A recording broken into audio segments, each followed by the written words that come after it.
ปืนโฮเปาโกมาตีควันต้อมกระเย็นองพิเศษไม้สีเมืองไตโปรนออกเจ้าเทียงรุ่นในเกิดมือวันที่24เดือน5 1974ที่วันฝ่ายเมืองไตโปรนออกเสเป็นเจ้าคือไตเข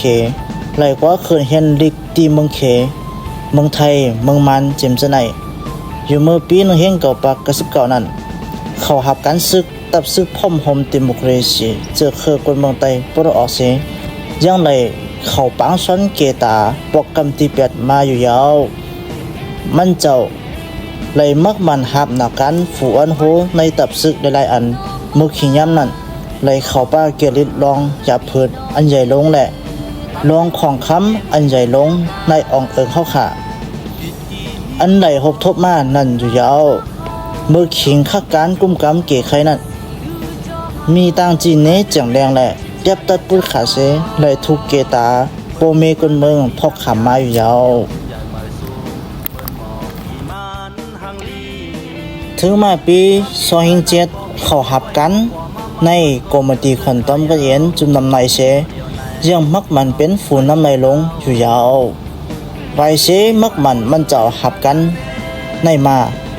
มีข้าวตั้ง12 ปีเย้ามันเจ้าไหลอันโหจุ่มน้ำในและฝูน้ำในกุโกปุ่นตาเฮ็ดสั่งเส้นตาไซตั้งปล่อยสีของกรมดีคนต้มกระเย็นเต็บตัดไว้แหละการงานอันดำรองอันฝูมันกึมเข้าเจ้าอาบหนากันมานั่นก็ไหลเหตุการณ์เย้าโตเสยังไหลเหตุการณ์ทอกขามการงานไฟซึกไฟเมืองกูเจอกูลองเย้าโตนี่งามมาอยู่ยาวไฟเสจอจะเล่นโปเป็นโปลู่เสียงหลับร้อยเงินร้อยคำกว่าเย้าอยู่เมื่อวันที่8 เดือน 8 ปี2024นั้น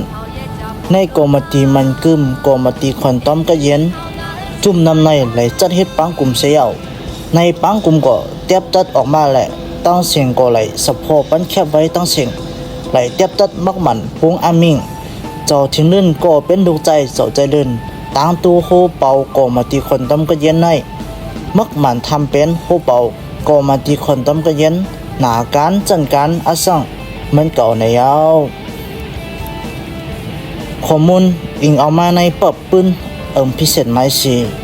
ลูกตีไหลมาในข่าว